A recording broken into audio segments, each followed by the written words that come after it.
With Johnny Radio. If you like pina colada.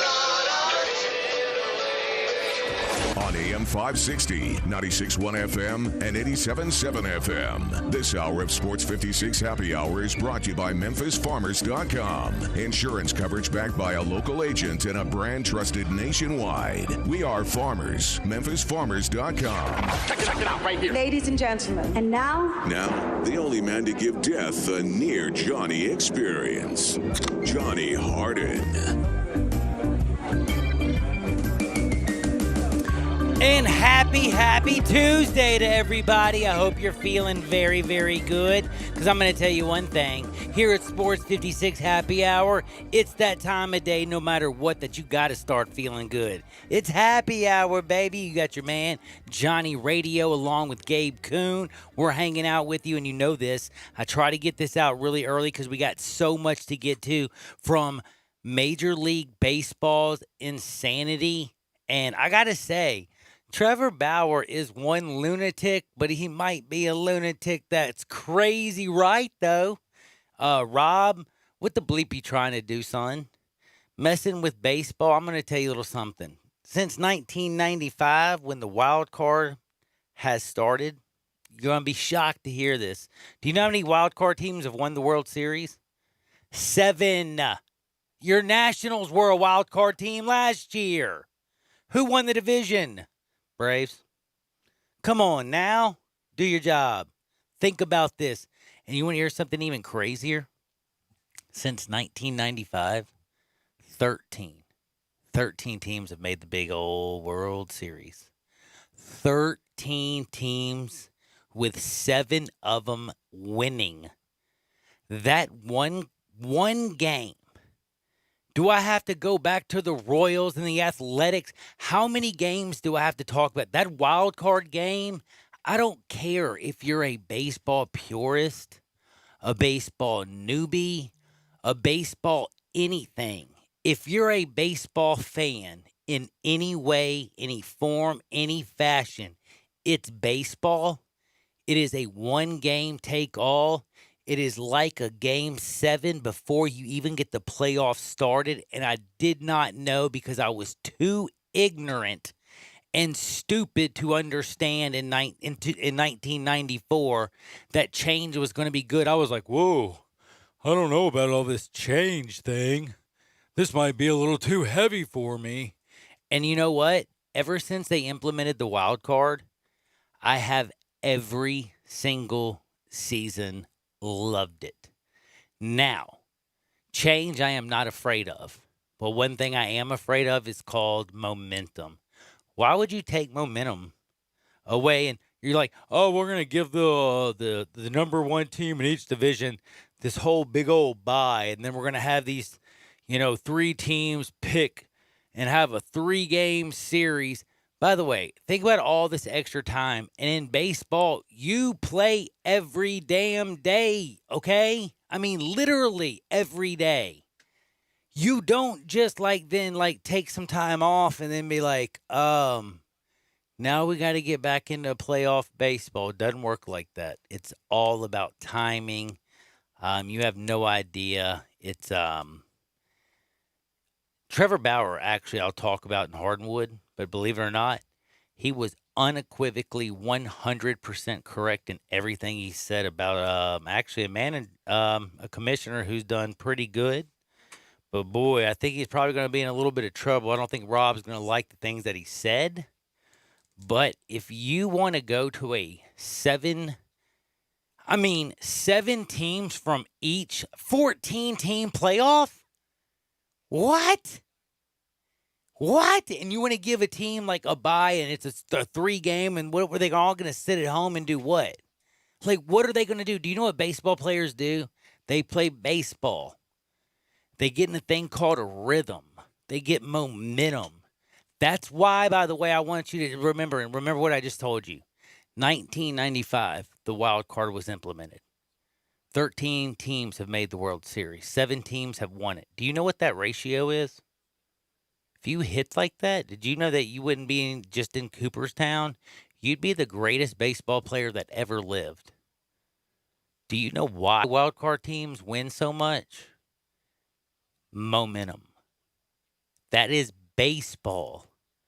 Going from worst to first and then becoming crowned the deadgum champ is because of playing baseball at the right time of the year. You can go out and win the first 45 games of the season. You can cruise to a first round. You got, oh man, that pennant was easy.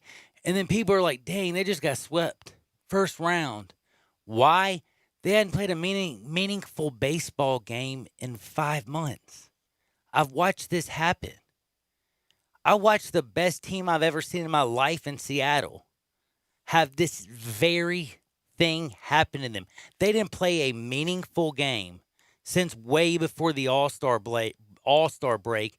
And then when it became meaningful, they didn't know what the hell to do. They forgot how to play baseball. There is something to say for digging in and knowing that, hey, I don't make it, I'm going home. And when you make those plays and that momentum starts to build and you stop washing your socks because you're a baseball player and dadgummit, you're superstitious as can be. And the next thing you know, you almost feel invincible in a box where you literally hit like 1 out of every 3 times. Literally 3 out of 10 and you're a baller, but 1 out of 3 times you're a super baller. But I'm talking about in the playoffs, to be a super baller, 1 out of 3, that's how you're feeling at that time. And it's just a feeling you have because you're seeing the ball better, your confidence is better, you're playing, you're in the zone. And by the way, Gabe, you know what I'm talking about. There are just certain times when you are, as an athlete, in that zone. And I don't know how much baseball you played, but there are times in the middle of a season, and then unfortunately it'll seem like that you'll have that week off at the wrong time. You know what I mean? The MLB playoffs have forever been about what team is peaking at the right time. You see lesser teams during the season have bad lineups, bad pitching rotations, peak and beat teams they shouldn't. You look at the Cardinals last year, beating the Braves. They had no business doing that. Look at the 2011 Cardinals. But of these changes, I want to go through these real quick. Obviously, this is a postseason format. They're going from 5 to 7 teams per league. That means 4 wild card teams. 4 wild card teams. 4. So, of these changes, the wild card game would completely go away. The first round would become the best 2 out of 3. Top seed in each league would get a bye. And then this right here is the problem that really becomes it's gimmicky. It's gimmicky. He says the teams with the best records would pick their opponents. It's gimmicky to me. I'm not a big fan. Okay. And judging by the response of a lot of the MLB players, they're not fans either. I'm just going to be this, and I'm going to be one unequivocally honest. By the way, I appreciate, that's another reason that you need to follow at Gabe. At G_Coon71, which is Gabe Coon. That's another reason to follow him. I almost feel like everybody and their grandmother knows what I'm talking about. And what I'm so deadgum angry about, because I guess I've been thinking about it ever since, it came out. But literally to take something that at first was hard for purists, and then they find out that it's right. But then to think that you can actually tweak it to actually make it better when you have it perfect is where I find, where some people in this world, they lie in that realm of stupidity. Because you have something working perfect. You still have the chance to set up the pitching rotation for the number 1 teams and the best record. And you then still have the opportunity for a team who can get through the wild card who might not have the exact same thing going down. Their rotation won't be set for the series the way they want it. But you know what, by damn it, they're just grateful to be there. And for some reason, sometimes that can just carry them. And Mo can do that in baseball. Can I ask you a question here? Why does Rob Manfred feel the need to make a change so big? Houston Astros now. But why? What's the foil here that I'm missing? In my opinion, I don't believe that I don't believe this will ever happen. Number one, the Players Association will never let this happen. If you don't know, baseball has probably one of their Players Association, one of the longest, strongest, most powerful. I mean, like the power that the MLB Players Association actually does, hold and have, owes a lot of thanks to a couple of very, very certain people. But the power that they have built over the years, it's immense. There is no way that this would be something that MLB could shove down the Players Association's throat. They have to vote on it and approve it for it to be, put into rule in MLB. But again, I keep hearing this thing. Well, the Astros. What does this playoff format fix about what just happened? It's simple. Rob right now is an idiot. And here's why I want to say this. And here's why I'm just going to flat out just be like my man, who I've always thought was a lunatic, Trevor Bauer. He has called Rob Manfred a moron, an idiot. Basically, I mean, I can't say the words he said, but it's pretty interesting. And the reason that I think he's saying them is because, one, he's ticked off about how, his team was put out by the Astros, how he pitched great that year. But against the Astros, he couldn't get through 3 deadgum innings without giving up like 5 deadgum runs. And he's like, what the hell? I was like the best pitcher in the American League that year. And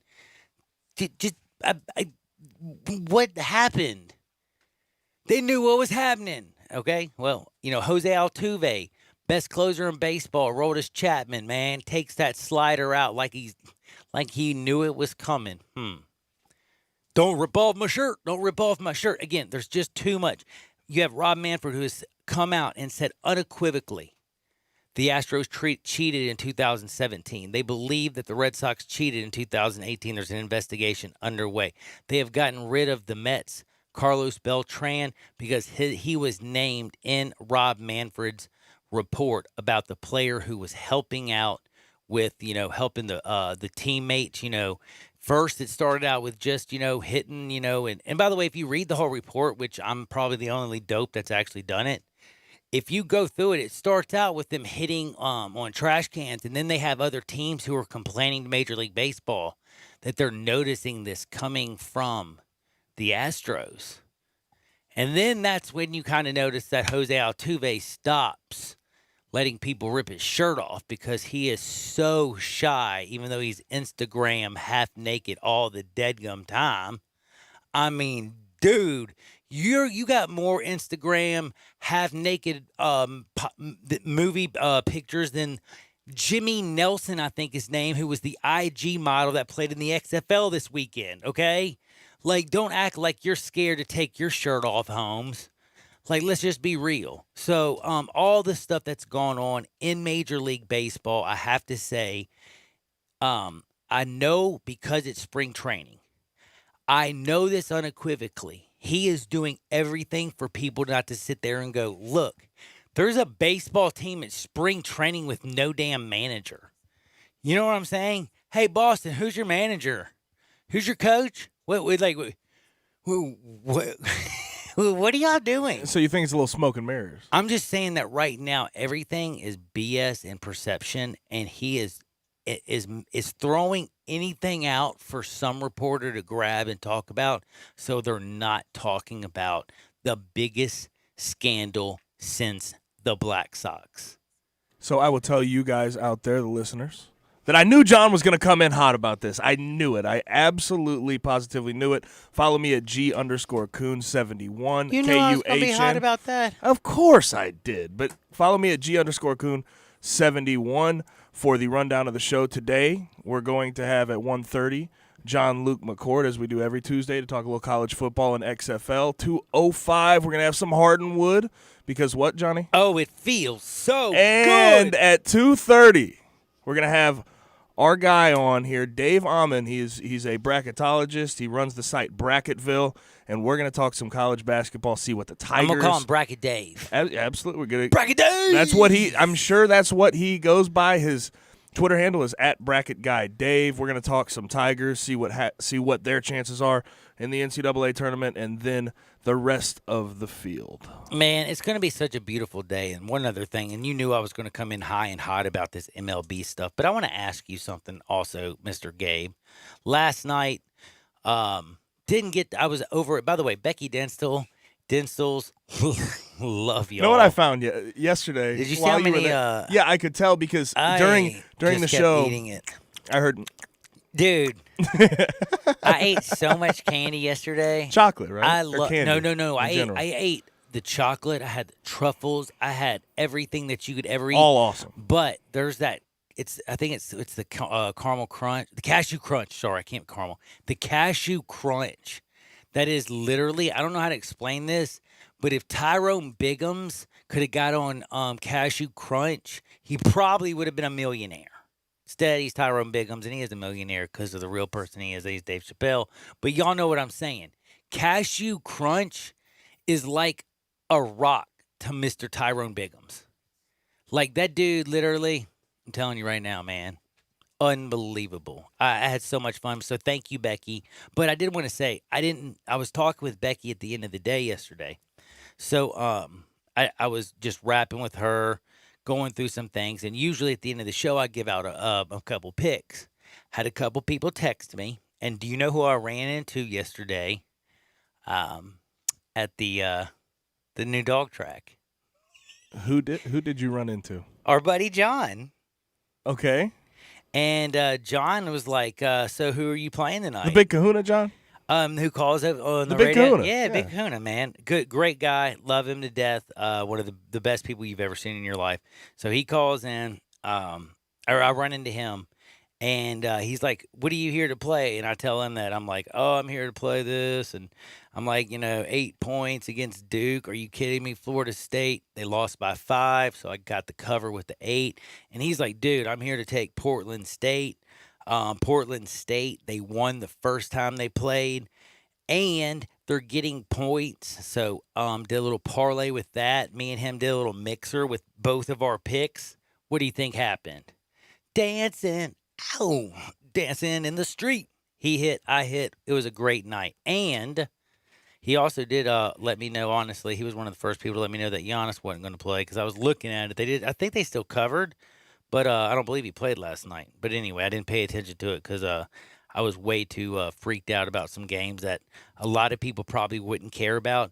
But go up there. You can go look at it. Portland State, they won 83-71. They won by 12 against Northern Colorado, and they were getting 9 points. I had them plus 9. Talk about not sweating that bad boy. And Florida State, I'll be honest with you, man. I really didn't sweat that jaunt. Like, I didn't feel it, man. They were like, basically tied at halftime. You got 8 points. They lose by 5, but you just didn't feel like you were going to lose it. But, man, Portland State, OMG, plus 9 in the way they won. So I got to say, John, if you're here listening today, call in and we'll give them a double pick today because I do have a pick at the end of the show. And then if you got one, go ahead. Be like everybody else, 901-360-8255. That's 901-360-8255, and we'll destroy people. But I got to ask this very important question before I go to break. Daytona 500 is February 16th. Better ratings. The Daytona 500. Don't say the XFL. Or the XFL, bro. Are you kidding me? I want you to seriously think. I was listening to Peter Edmiston this morning, and you heard it too. I was texting you while we were listening to Peter and CJ and the Sports 56 morning crew. And Zach was doing a little, what was it? What did they have? Flaccid Rock Tuesdays, yes. They called? Yeah, of course. And it was hilarious. They always do that, but it trips me out. And they're talking, and I'm sitting here listening to the numbers from the XFL, and you're like, well, damn. Then I listened to Greg and Eli and you, and I have to say one thing. You told me last week that we would mention the XFL on Monday, and it would be we ended up spending a whole segment. Spent a whole segment, and it's Tuesday. We're still talking about you. You know what that means? You don't want to admit it, but you got a crush on a girl. You just don't want to tell your friends. It's like riding mopeds. I know what you're talking about, men. Trust me. I know exactly what it's like. And I ain't talking about slump busting either. Same baseball. We ain't talking MLB in this one. We are not talking MLB. I am talking scooters and reality. And if you can read between the lines, then you'll get it. And if you can't, then you're like, what the heck is Harden talking about? But, so I do want to mention this really quick. 2019, the Daytona 500, do you want to know what the rating was? 5.3. 5.3 rating. Hold on. 2019 was 5.3? 5.3. And when you look at the first week, obviously I think these numbers are going to go down February for the XFL. 16th is, 2 days after Valentine's Day. 2 days after you need to see Becky and Instill, you're going to be watching that Sunday the NASCAR Daytona 500, or are you going to be watching XFL? For the XFL, for the first two games. Mm-hmm. The ratings are back at a 7.4. So we shall see. We shall see. If the XFL takes a nice little dive in week 2, then maybe they will be even. But at this point, it looks like the XFL might be more watched. Brother, I am going to tell you right now, I truly believe this. At 2 o'clock, the Renegades and the Wildcats are going to be competing head-to-head with the NASCAR and the Daytona 500 experience. I believe that I have to go back and look at it. The Renegades and the Wildcats, two teams that are both 0-1 and lost their first week.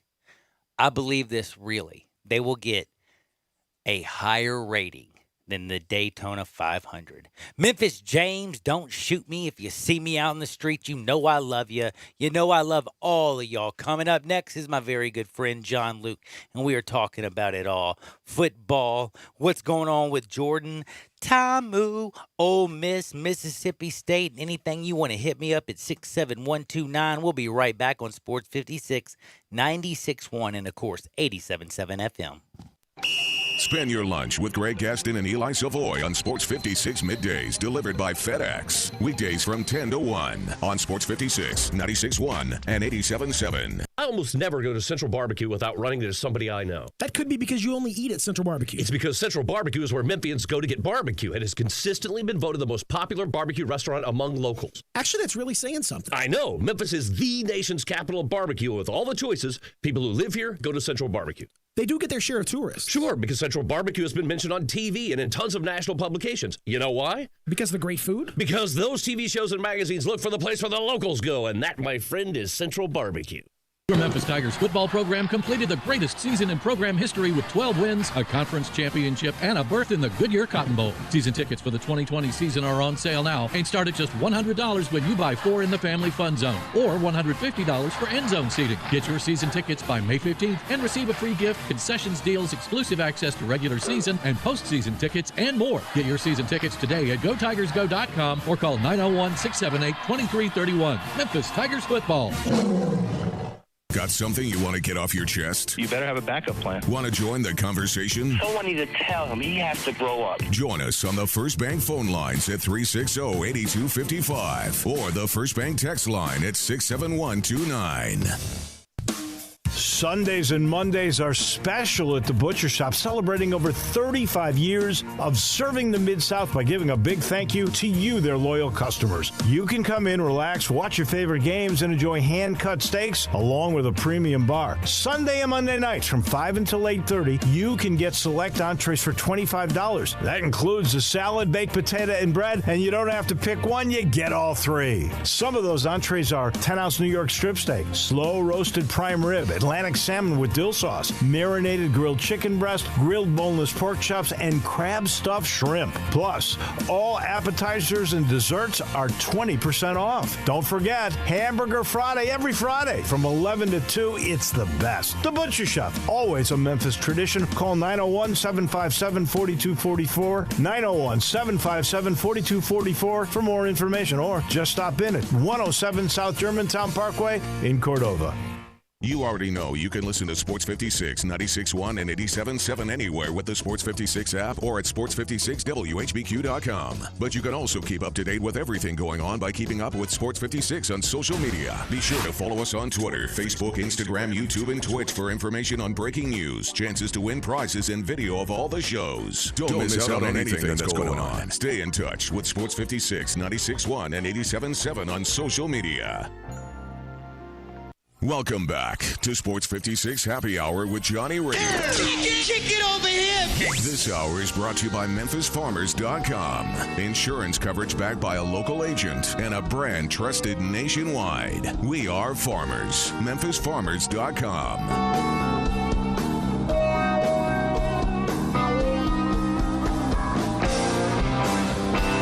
What is up? What is up? Welcome back into your good friend Johnny Radio. And I'm just hanging out with all y'all on Sports 56 Happy Hour. And y'all know who I'm hanging with, don't you? Gabe Kuhn at G_Kuhn71. And I'm about to talk with my very good friend John Luke. Oh, yeah, John Luke McCord. But I want to remind you about another good friend that I have. And I want to make you think about him, and especially when you're selling your house. And anybody who owns their home, I want you to put this number in your phone, because this number saved my life over a decade ago.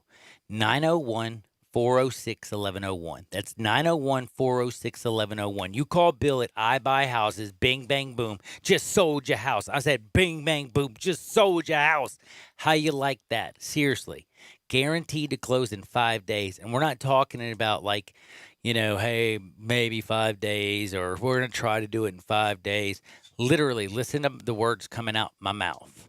Call 901-406-1101. Say it one more time. 901-406-1101. Bing, bang, boom. You call that. Say, yo, what up, Bill? I'm selling my home. He comes over. You close in 5 days. Simple as that. Simple as that. Any house from Southwind to South Memphis, from North Memphis to North Mississippi, from downtown to midtown, from Germantown to Collierville, anywhere in between. Call 901-406-1101. Bing, bang, boom, just to thank me. I just literally sold your house. Man, I'm a nice guy. What can I say?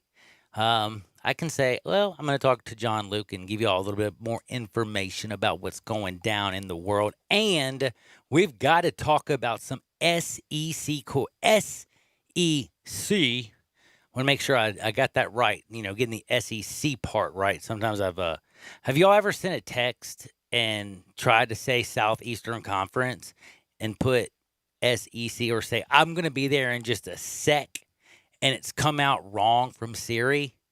That's a bad situation when it goes to your daughter, I'll tell you that. That's embarrassing. John Luke, what's going on, my brother? Just reaction to that comment. No, you know how Siri's crazy. You'll look down at something that you said and you send it off, and you'll be like, no, you got me all wrong. Yep, I've been there, ashamedly, yeah. Yeah, I know. But that's life. That's life. Now, speaking of life, I got to ask you the truth. Did you think the XFL was going to be as successful as it was in week number 1? And 2, did you think that Jordan was so much deadgum better than my man Aaron Murray? And how embarrassing was that? I feel like Aaron Murray was outplayed by an Instagram model. Look, and good for Jordan Ta'amu. I mean, I believe the Battlehawks, St. Louis Battlehawks, were the only team to win a road game in the XFL in week 1. Obviously, you guys were talking about the ratings a moment ago. I don't think those ratings are going anywhere but up, to be honest, and perhaps going head-to-head with the Daytona 500 could help. I love it that you be listening to me, John Luke. That makes me fired up because I don't even have to address the question. You already knew I asked it. So on February 16th, you believe that the XFL, which last year around that, this last week around this time on that Sunday, they got a 5.3, 7.4, 7.4, and the Daytona 500 in 2019 was a 5.3. Whoa! I have a feeling the XFL, unbelievably, is going to be the biggest game of the year in NASCAR, and that's kind of unbelievable to think about when this is a new league, isn't it? No, it's incredible. I mean, and frankly, think about this. I mean, we're laughing about Aaron Murray right now, but there's not a lot of recognizable names you can point to, or not a ton, I should say. It's not a star-driven league. The uniforms are terrible, but the action was good because it was football, and I think we had some competitive games. And again, you guys heard me last week. I mean, I love watching football, consume it just about any way. I was pretty tuned into the XFL on Sunday, and of course, wanting to see some former Mississippi State and Ole Miss players, some former SEC guys. There's tons of those to watch, but look, it was solid quality football. And the thing is, just like if we had 2 basketball seasons, just like if we had two football seasons, which we can now say we have, it's going to push some of the other sports out in their time of the year because, frankly, look, those are the 2 sports we consume the most as Americans. And if we can get more of it, we're going to cut some flack. And I think NASCAR is just one of those things that's maybe going to be missing a little bit here. I wonder what golf might do up against the XFL on some key stretches and final rounds on Sundays as well. Does sleeping in front of the golf, like when you sleep in front of the golf channel, does that count? That's what I do. Do they get ratings for that? Yeah, they do. Of course they do. You haven't turned to that channel. I know, but I'm just messing. As far as the XFL goes, I thought, one of my favorite parts of it was the broadcast. I thought it was pretty well done. Yeah. I thought they did a good job with that. But do you think when you look at like the kickoff rules, things like that, do you think these are things that may get adopted, could get adopted? Yeah. All forms, all levels Kickoff, of football? I definitely believe. What do you think, John? No, it's a great and look, I've heard it said as the XFL could be a testing ground in situations like that. I think look, it certainly gives the NFL some time to test those too. What is the public opinion of these rules in these things that the XFL is trying? I mean, obviously you're right. I mean, the leader in the clubhouse right now to get adopted in the NFL is the kickoff rule. And frankly, to the NFL's credit in recent years, they've adopted rules quickly. It doesn't have to be necessarily, we're going to talk about it this offseason, and it might be another offseason or 2 before we get it done. Look, the kickoff, the extra points, I should say, were backed up quickly in the NFL when they decided to make that move. And I think not only are these some things that we could see, the kickoff especially, but I think we could see him moved over to the NFL quickly. And it's just this. I will say this relationship is proving more symbiotic than I thought. I want to interrupt you real quick and ask you though. I want the kickoff implemented, but what is the most important rule that's implemented? I think it's almost the transparency from the replay booth. Like I think that's not something that needs to be implemented. Like I think the kickoff is going to be, because the NFL has got to do something. They don't want concussions. Yeah. They don't want to take it completely out of the game, but they almost have already done it. You know what I'm saying? I mean, what is it? Yeah. It was less than 30% of kickoffs last year returned out of the and 90% in that first week of the XFL. God, it's unbelievable. And 90%, yeah, like I said. So that's a big difference. So I like that move. But the most important thing I think that the NFL should have learned from week 1 is 2 things. Is 1, the transparency from what the heck goes on in that booth and what they're doing and why they make a decision when they do for instant replay. And then 2, the speed of the game. The speed of the game, I don't think enough people are talking about. That was... If these guys in the National Football League are paid millions of dollars and they're the best of the best and they can do it, and we don't have to have 5 minutes between each play and a couple replays and a dude having a water bottle and it takes the referees 30 minutes to do any dead gum thing. I mean, we got a 5-hour experience with a ball game. With the XFL, I got to say one thing. They made sure that they were focused on speed, and I thought that was a very important. And having one guy whose just his job is to set the damn ball, how actually smart is that? Why is it that the NFL that has billions of dollars can't think of things like that when the XFL, who's only paying, most of their guys $55,000, and of course their quarterback's $500,000, how can they think of that and the National Football League doesn't? I will say this, guys, and look, you guys do a great job of pubbing this for me, and I appreciate it. I mean, I work at a newspaper, and look, we've made a lot of transitions to digital, and I think that when you've got an entity that has A, been successful in a certain way, and has B, done it a long way, certainly, but done it a long time a certain way, pardon me, then you do have that resistance to change, I think. And then you look at the XFL, they're new, they've got the flexibility to try these things out. There's no proven way that they've done it in the past. There's no way that people expect them to do it a certain way, and so they're able to change that up.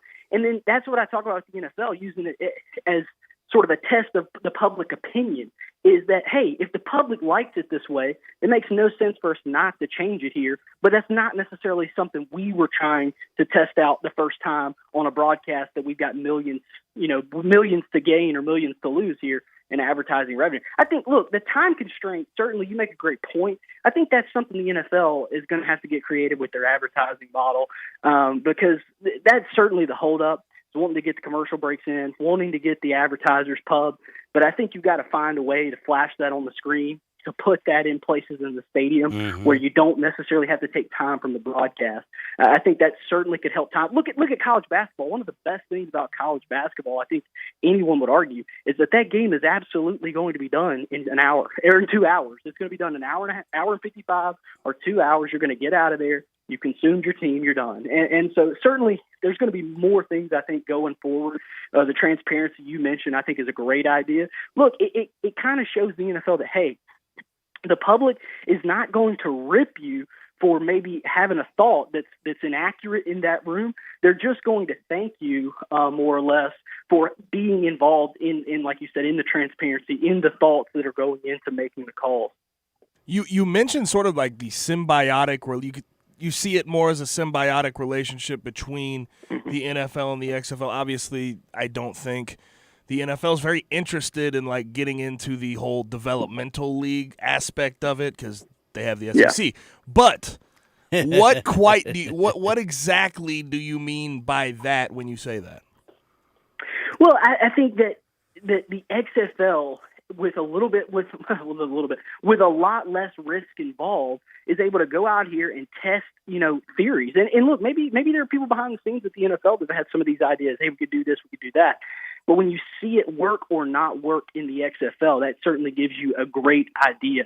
Another thing is that, hey, look, and I heard Oliver Luck talking about this last week. I think it was on Get Up. But either way, I mean, he mentions that, hey, this is a deal where, look, even if a guy's locked into a contract for another season with the XFL, that's something that they're going to allow. Mm-hmm. Absolutely. No, you cannot leave middle of the season, but look at where the season is structured in the calendar. You don't have to leave in the middle of the season. I believe the season runs up right around when camps are picking up for the NFL. So, look, you're able to transition right back into that. And look, Jordan Ta'amu is not a guy that I think winds up in the NFL by any means. But look, it's another place where players are able to go prove, hey, I'm a gamer. I maybe didn't test well. I maybe don't have all the measurables you want, but I'm a gamer. And so I think we'll see. Unless you're Aaron Murray, it shows that you need to be in the broadcast booth ASAP.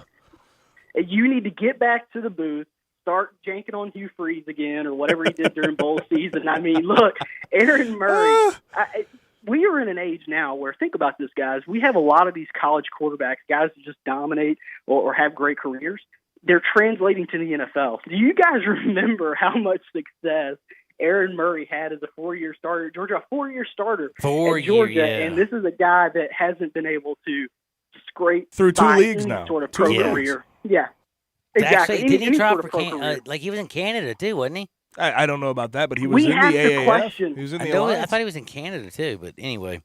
We have to question how it – look, what all does Aaron Murray's role with CBS Sports entail? Because if that's a solid gig and that's paying all your bills there, bro, what are you doing trying other stuff? Get over there, homie, because I'm going to tell you something, man. The Instagram model had a better future than you did. I know he left Instagram modeling to play football in the XFL, but let me tell you something, Mr. Nelson.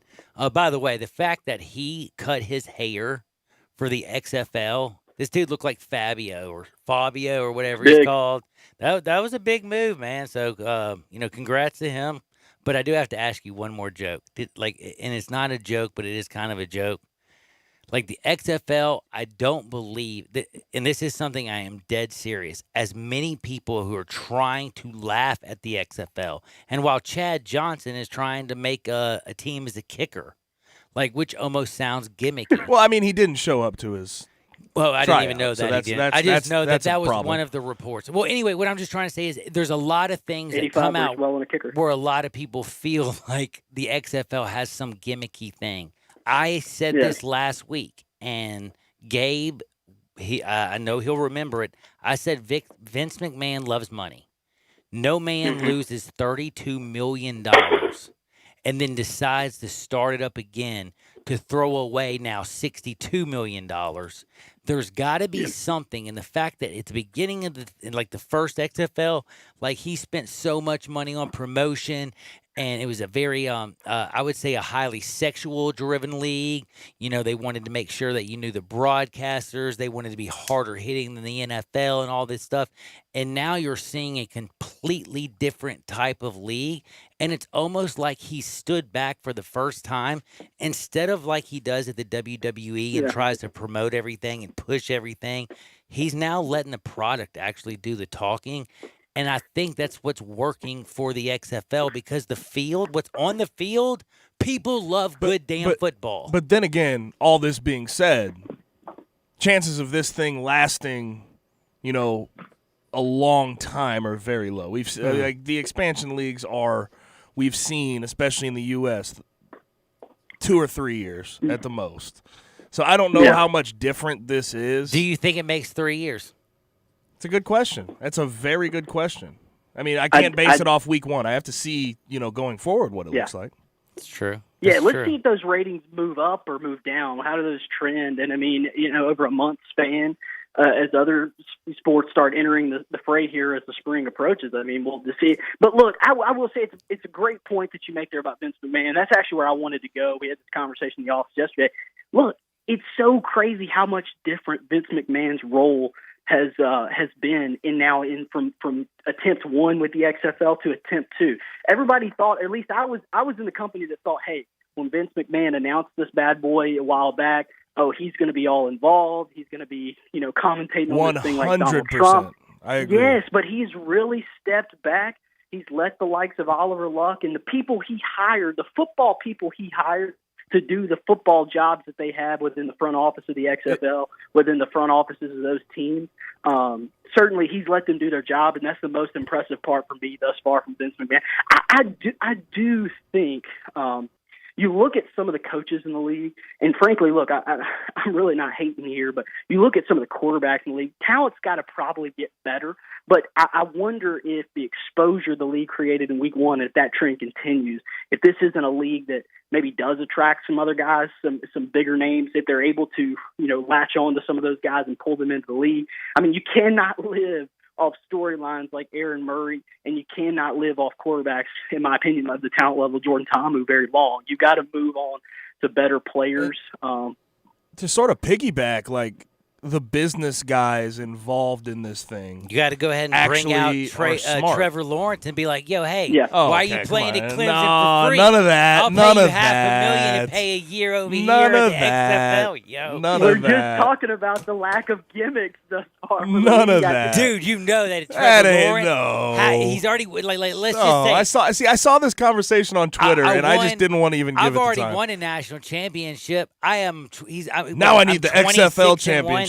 Chasing the XFL might championship. As well win $1 million, you know, get paid $500,000 to, you know, do what? He's already done everything at Clemson. But it's like he doesn't have to go to class.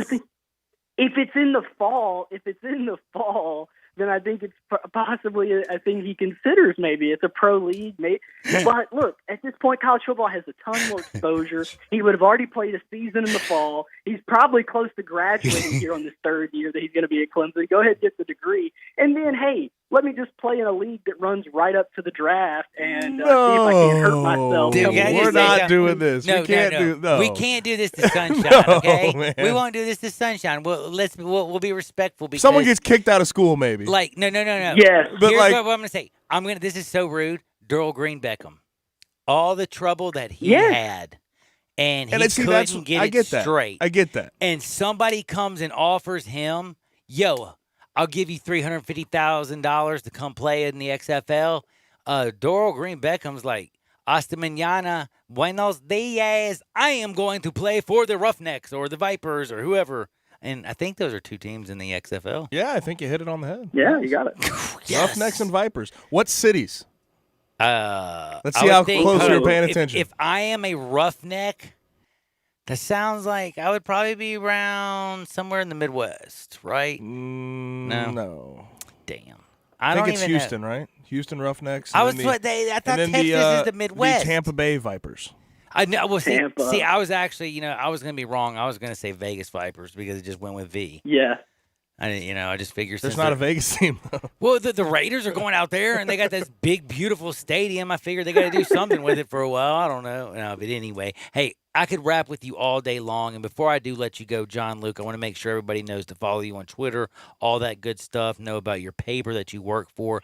But before I get to letting you plug yourself, last but not least, have we missed anything from the world of Lane Kiffin, DJ Durkin, or what in the heck are you calling Mississippi State? Well, look, not much has happened. Obviously, Lane Kiffin had a pretty harsh signing day, maybe a dose of reality last week. He made some moves in January, picked up a 4-star running back who led the state of Florida in rushing. You pick up, a defensive end, Damon Clowney, related to Jadeveon Clowney. He's a 4-star prospect. Both of those guys get you into schools where you want to be able to recruit, but missed on some guys on signing day. He's obviously filled out some of his off-the-field staff, hired a GM, Matt Lindsay from South Carolina just the other day. So filling out his off-field staff that'll help do some of that recruiting behind the scenes. And then look, at Mississippi State, they actually had a pretty good signing day. A lot of it was done already from Dan Mullen, but I look, Mike Leach has got some momentum. He's already flipped one in-state kid in the 2021 class from Lane Kiffin's Ole Miss class. So I think, look, Mike Leach is actually surprising with how he's connecting to Mississippians early on. So do you think the Leach or Lane is going to come out in year number 1 being the king of Mississippi? Who's it going to be, the Leach or Lane? Look, I think Lane. I think Lane's got a better shot to maybe get to that 7-5 mark in year 1. With Leach, look, you probably got 2 quarterbacks you got to run off here. You got KJ Costello in the fold, but he's a guy that's coming off an injury. Yeah, and so you got 2 quarterbacks there that just absolutely do not fit your style. I think Leach is more in that 5-win territory. I think 6 is more like the cap for him. So, look, I think Leach, he could win the Egg Bowl, but I do think the Lane train has more wins in year 1. The Lane train is going to have some more wins. DJ Durkin, we'll see what's going down. I love DJ Durkin. He's always involved in this conversation. I can't wait. He just says the name at points. Yeah, it's just it still amazes him. It amazes me too. I'm shocked that he is in football. Okay, this dude is not supposed to be in football right now. At least I thought. But John Lee, go ahead and give your plugs to the world, and then let's say our goodbyes. And I'm going to miss you until next week, man.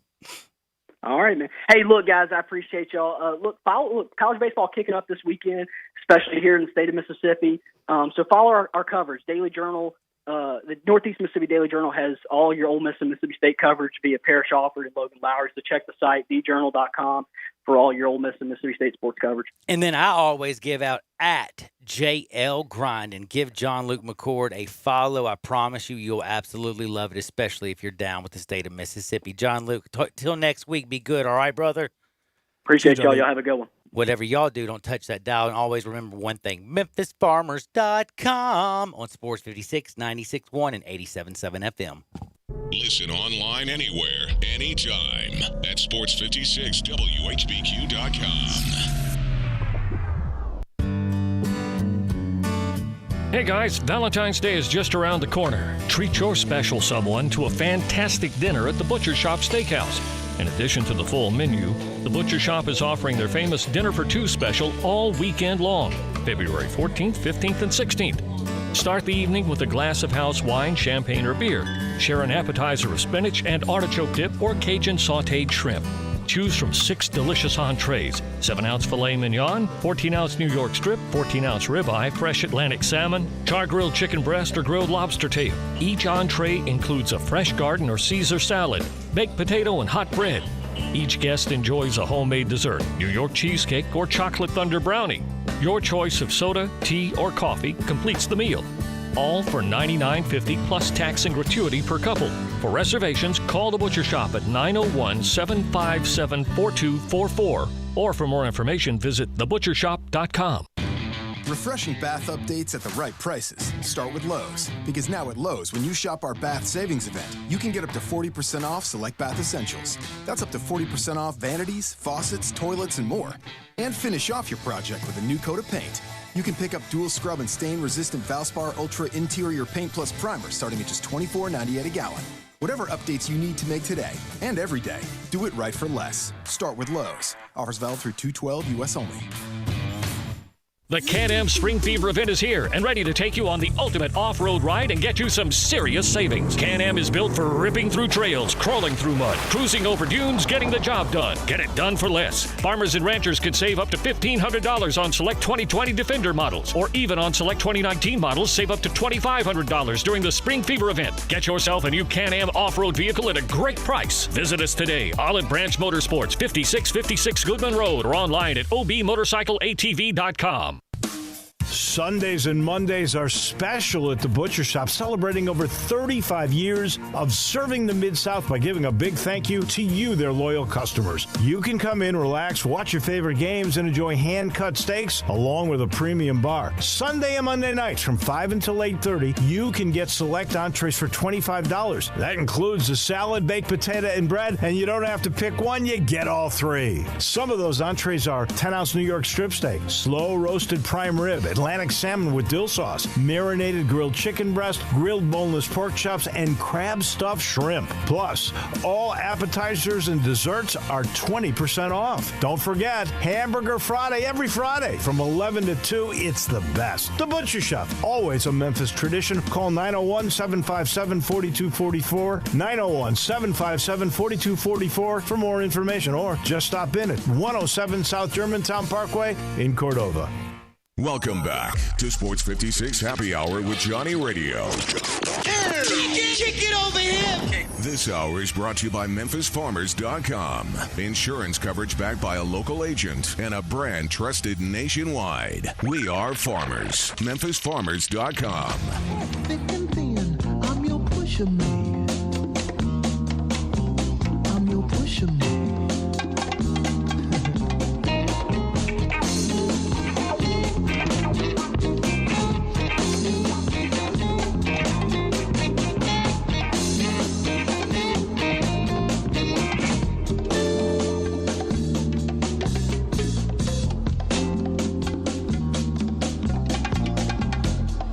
Yo, yo, yo, welcome back into a little Sports 56 Happy Hour with your buddy Johnny Radio and Gabe Coon as we chill and rap with you about the things that are going on in the world today. And as if you did not already know, right now things are looking actually like for the Grizzlies, shockingly, people are like, damn. Hey, big money game tomorrow. Okay? Bro, big money at home against the Trailblazers, who are actually percentage-wise have a higher percentage chance to make the playoffs Can we than ask, the Grizzlies at this you about moment. something Dame time? And let's just be real about this. You know that outside, okay, before Ja Morant came to the Grizzlies, did I tell you about my love for Damian Lillard? I still like Damian Lillard. I know, but did I tell you about how because he's like the best rapper in the NBA for sure.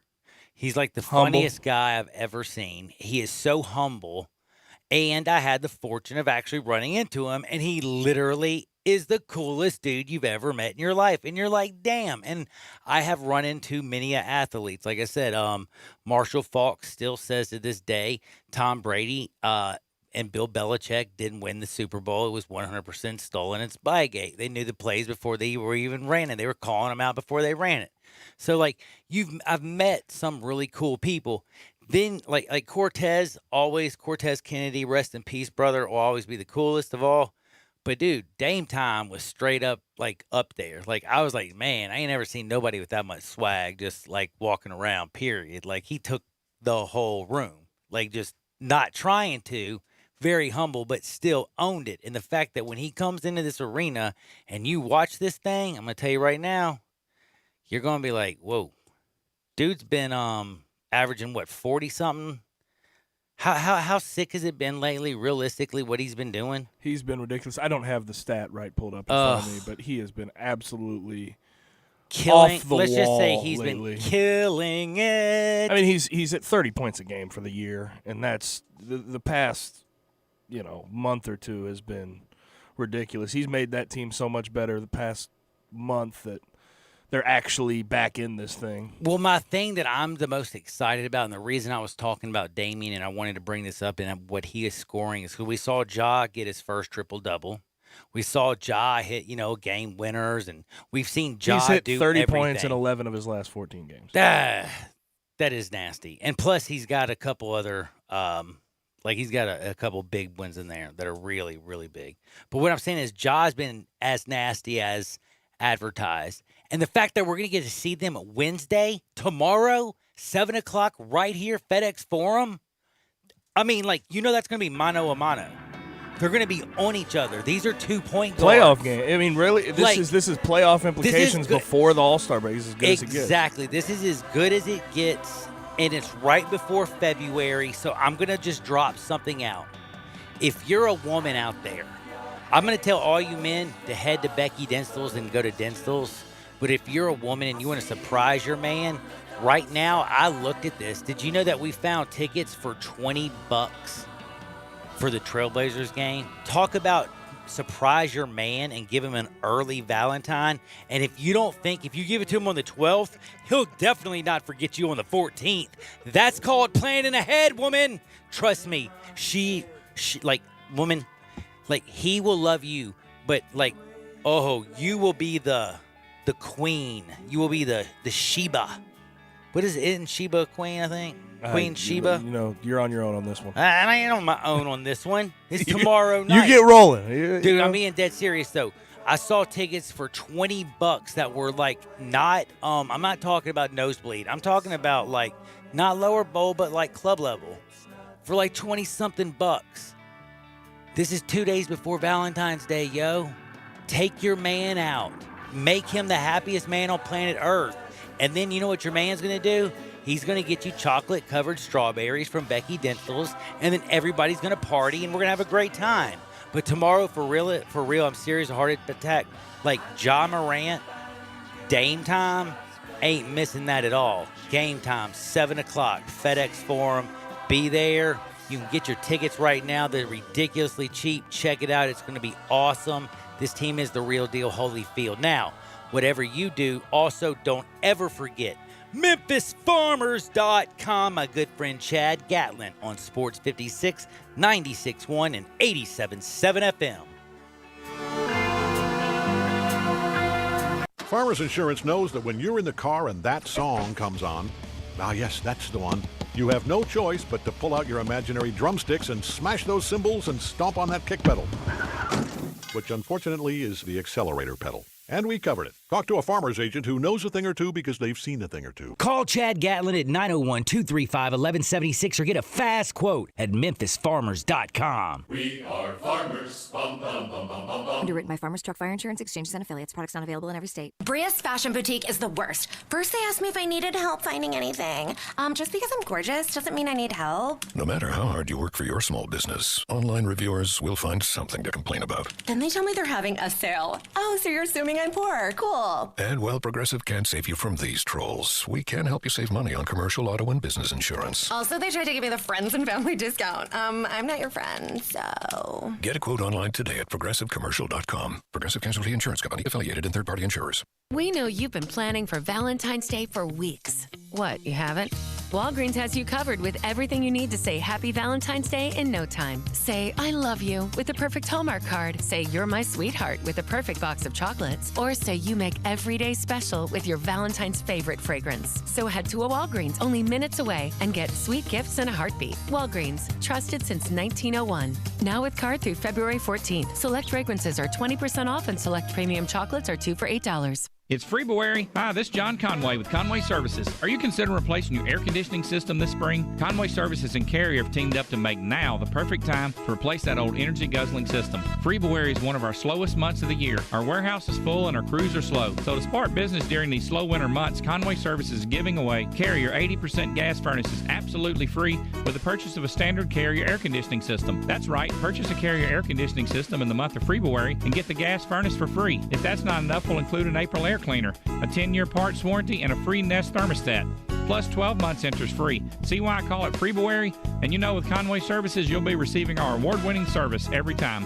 So call Conway Services, the Mid-South's premier heating, cooling, plumbing, and electric service company. And the first 30 callers with a 10-year-old heating and air conditioning system will come out and inspect it absolutely free. Call 384-3511. Conway Services. Call Conway today. You already know you can listen to Sports 56, 96.1, and 87.7 anywhere with the Sports 56 app or at sports56whbq.com. But you can also keep up to date with everything going on by keeping up with Sports 56 on social media. Be sure to follow us on Twitter, Facebook, Instagram, YouTube, and Twitch for information on breaking news, chances to win prizes, and video of all the shows. Don't miss out on anything that's going on. Stay in touch with Sports 56, 96.1, and 87.7 on social media. Join the Midday Show and Johnny Radio at Top Gun Shooting Range this Thursday from 10 to 3. Top Gun is located at 2770 Whitten Road, right off Summer Avenue. If you haven't been yet, you need to come check this place out. We'll be giving away 2 $50 Gould's gift certificates for your Valentine and a full automatic gun experience, which is getting to shoot 4 of Top Gun's fully automatic guns for free. That's this Thursday at Top Gun Shooting Range. Come shoot with us. We are Sports 56 WHBQ Memphis, WIVG-FM Tunica Memphis, and WPG-FLP Memphis, Flynn Broadcasting Stations. Welcome to Sports 56 Happy Hour with Johnny Radio.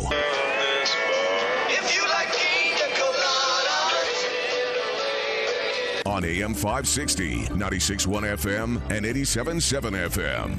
This hour is brought to you by your CBD store, your one-stop for all your natural, organic, and non-GMO CBD products, where good health hits home. Get out right here. Ladies and gentlemen, and now, the only man to ever win the World Series of Poker with a Scrabble board, Johnny Harden. Yo, yo, yo, welcome into Sports 56 Happy Hour with your good buddy Johnny Radio. You know we always got Gabe Kuhn in the hizzy, and Jalen's up in here with me today, and I'm going to tell you a little secret.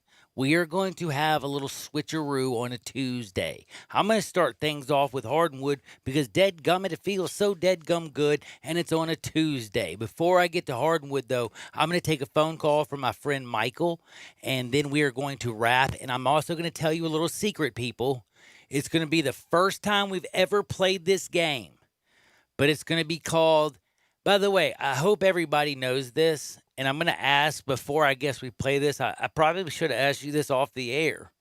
But everybody does know about the Google arrows, right? So, like, if you Google something on your phone and you go past, like, the very first screen, because on your phone it'll show, like, a picture. It'll have the very first line, like a wiki thing, and then it'll have a ton of arrows, like the most popular questions. And I want to play a game, and it's called just the funniest 10 things you see from a Google search, because I Google searched NASCAR to talk about the Daytona 500 and just the shocking fact that it's actually right around the corner 2 days after Valentine's Day, and heck, nobody knows. Everybody's like, Grizz, tomorrow, yeah, Valentine's Day the 14th, XFL, NASCAR, who? Don't they turn left?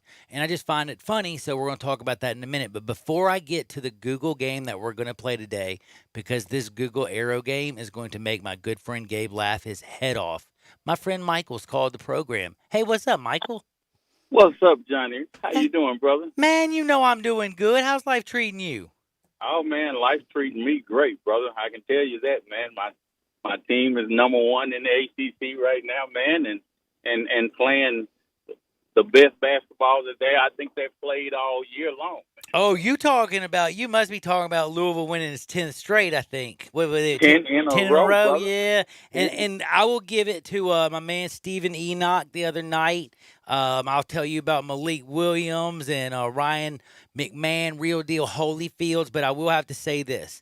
I want to ask you because you know this is Memphis, and you know how you are about breaking my heart giving credit to your Louisville Cardinals, because it'd be a lot more fun because like, as growing up a Memphis fan, and that's the only team that I cared about, like in the old days when I would travel around and stuff, the one team we were always taught to like despise was Louisville. But I got to give them respect, their respects. And the fact that they have come back from this Rick Pitino fiasco and come back with a vengeance is very damn impressive. And I don't even know how they've done it, to be honest with you. Maybe you can explain it. Well, Chris Mack, man, I love his coaching style, man. I really do, man. And he's really involved with his team, man, really. So, he went out and recruited the guys that fits his style of basketball. Man. He changed the whole program, didn't he? Oh, yeah. He changed the whole style of the program, man. Definitely, man. And those guys really believe in each other, man. And we got a really good inside game. Yeah. And we definitely got shooters all the way around. So, he's playing the right way, man. I mean, we've done something this year that we haven't done in many moons, man. We actually beat Duke and Virginia in the same year, brother. Oh, so man. And y'all have been on fire, by the way, again. You won, I think it was 10 straight, correct? Yeah, it's 10. Yeah, 10 straight. Y'all are in fuego. It is hard for me to say this, and again, because I am the only team that I root for is the Tigers. Thank goodness it's not the old Metro days and everything. But I got to congratulate it. And the weird thing is like Lamar Jackson, because he played at Louisville, was like a hard person for me to root for a little bit. But man, then actually after watching him ball, you can see this man flat out ball, and it's kind of crazy to see how Louisville getting into the power conference, how it's realistically uplifted. That money really does help that program, doesn't it? Oh yeah, it does. It does. It definitely does. But I think Penny's gonna. I'm a big Penny fan. So that's cool. I'm gonna let you know that right now. That's fascinating, by the way. And I want to see him succeed, man. I think he's got to. I think he can get it done, man. But it's gonna, it's going to take a little time. It ain't going to be year one, year two, like everybody and their grandmother thought. No, it's not going to be year two. It may not be year three, but you got to, you have to take.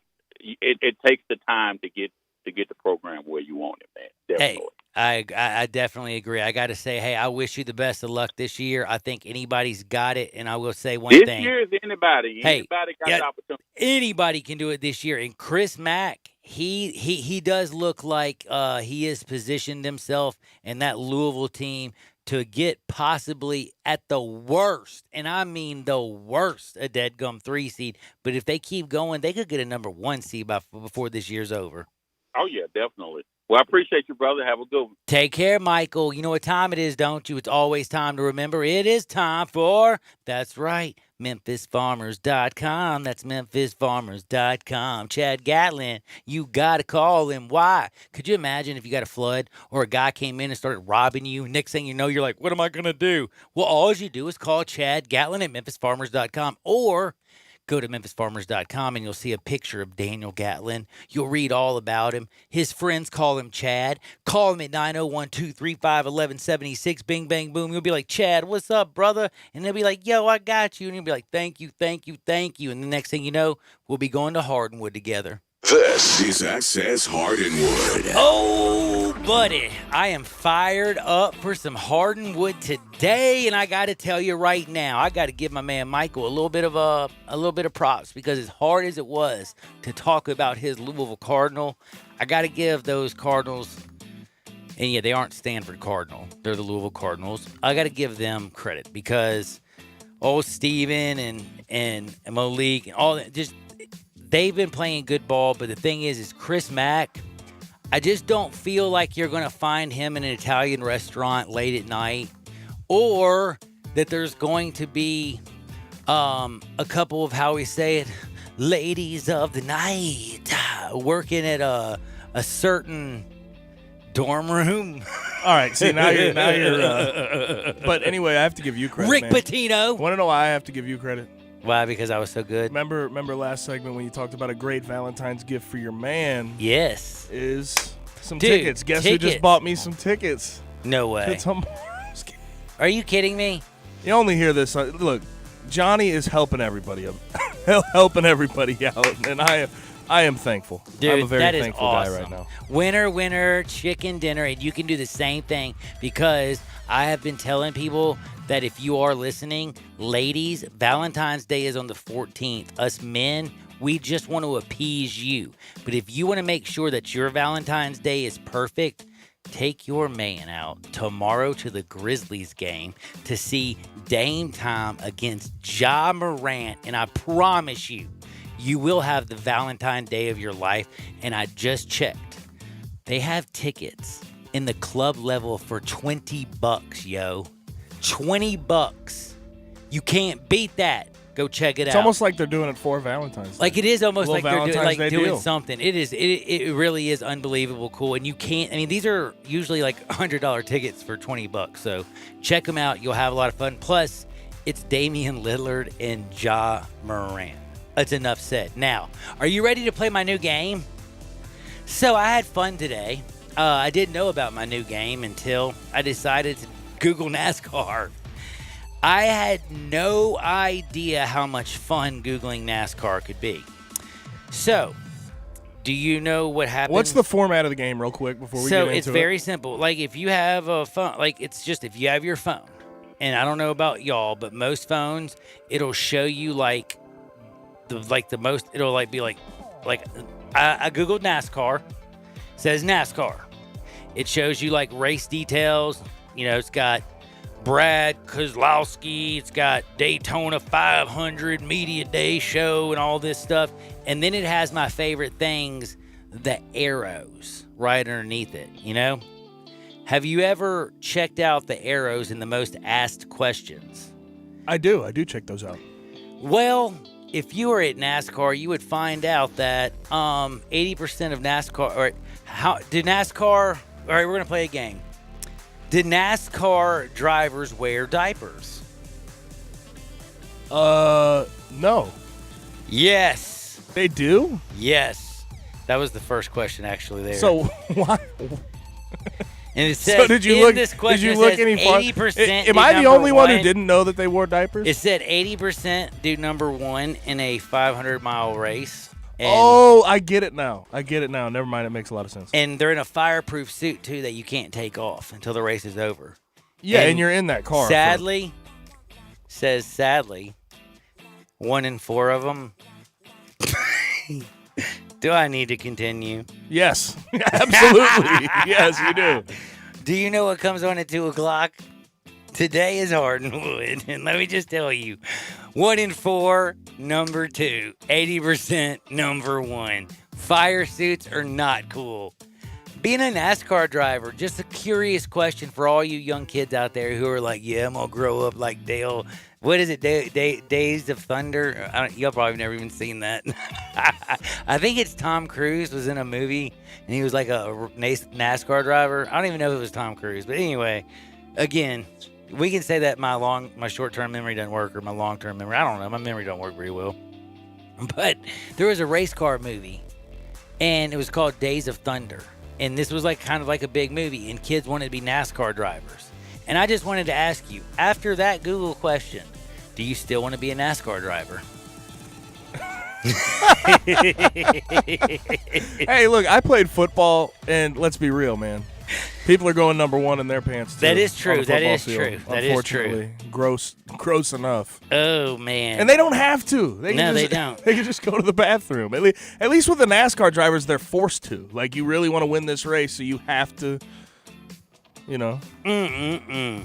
There's negatives that come with winning the race. By the way, I just want people at 67129. I think we should do this every day. Just have a Google fun search and see something stupid we could learn.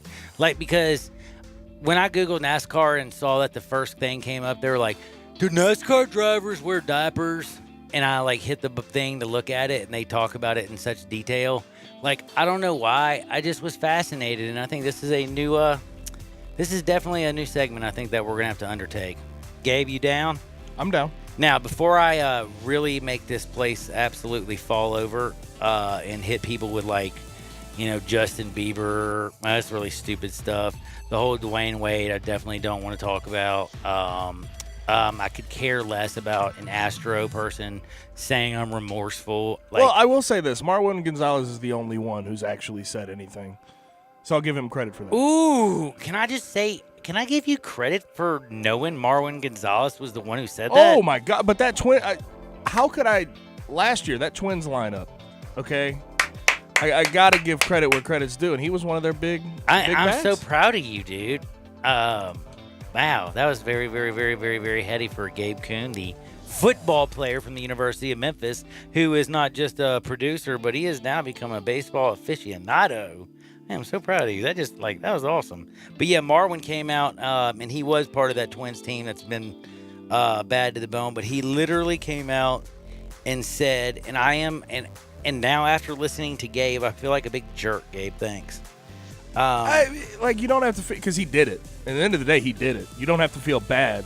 But I will say, of all the people that were involved in this thing, he is the only one to step forward as a player and say, I'm very remorseful for it. He's the only player that has said that I'm sorry, basically that I cheated.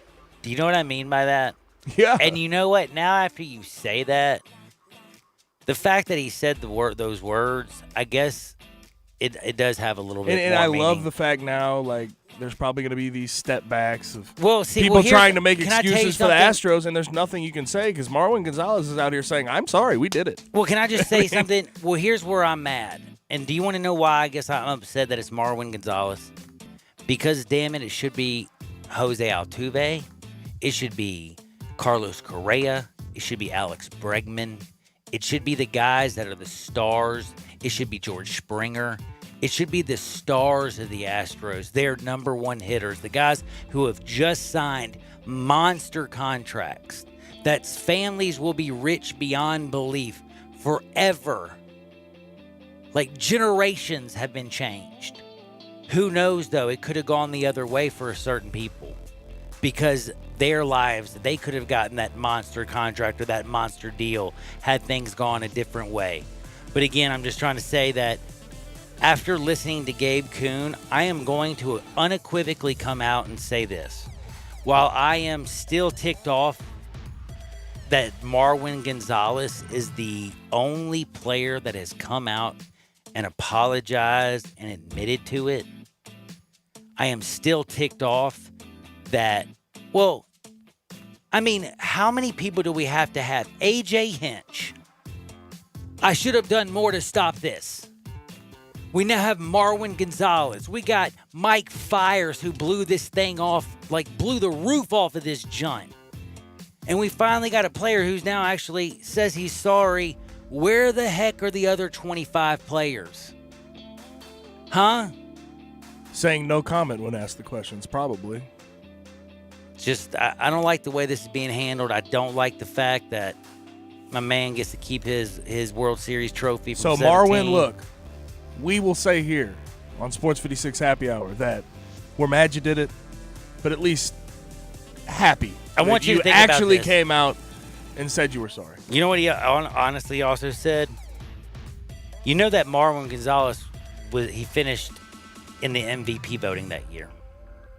He finished with a .303 batting average, 23 home runs, 90 RBIs, and again, was the 19th most valuable player voted by his peers in all of baseball. Signed a monster contract because of that. He also came out and said, I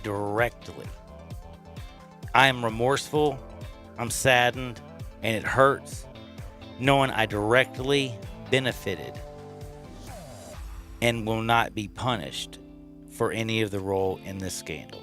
Oh, and you look at the statistics. You look at the statistics, though. Homie directly benefited. Like, directly That's what benefited. I was trying to get at. He batted .303, 23 bombs. And this past season, 264-15. I mean, he directly, and his RBI numbers went from 90 to 55. He directly benefited from the cheating scandal. So what I'm trying to say is how many people have benefited, how much money has changed hands. This is maybe an apology from Marwin where I give him credit. But again, I want to know about the guys who have basically $250,000 deals for Houston and just are not saying anything. It's just it's driving me nuts. Now, moving on though, I'm getting tired of. Look, I'm a millennial, okay? And we have these little internet challenges all the time, okay? Are you and mad now? because Do you Bill know the Murray? new one? Do you know the new challenge? No. The broomstick challenge. Yeah, what is you this? just Hold sit on. up a broomstick straight up. Hold I mean, on. look, Some dude tried to tell me that there's a bottle flip challenge. Like, why? Can we stop with Hold the on. challenges? I got Like, a it question for doesn't you. matter. It's not like it's not important. It goes too far. Like, who cares? If JaVale McGee can do the broomstick challenge, and isn't JaVale McGee one of the guys that Shaq and a Fool used to kill all the time? Yeah, of course, and still. But then also think about this. 2 years ago, we had what? The Bird Box Challenge, where you literally blindfolded yourself and tried to do everyday tasks. Dude, I There's couldn't people handle it. driving with blindfolds on because it's some challenge that's going viral. Can I'm I getting just- sick of the challenges. Please do me Let's a favor. stop it. Never do that. But either way, challenges. Let's just I don't care. Chill. I No don't more care. I bet you. challenges. Do we have a broom around this place? I bet you I could on that camera. I love I'm how gonna you bring it said in that. at the break. Hey, we got a broom around this place. I'm gonna bring it in on that camera, and we're gonna sit this broom straight up, just so we can prove how easy this Oh, is. that was too funny. One other thing before I let y'all know, we're about to talk a little bit of college basketball. We're going to talk a little bit of a bracket. Tiger hoops. We'll talk all kinds of college hoops. We'll talk about everybody's team, from the Louisville team to Baylor to when is Shaka Smart going to get fired to last night, how easy that was for me to get my covers in and all that good stuff, because my man Bracket, Dave Oman, is on his way. He's coming up next. But before I say hasta mañana and buenos dias, I got to ask y'all again. At 67129, hit me up and let me know, honestly, what do you believe? Do you believe that people will have their TVs tuned to NASCAR? Or will it be to the XFL? Who gets Do the we even put the bigger NBA rating? All-Star game in there?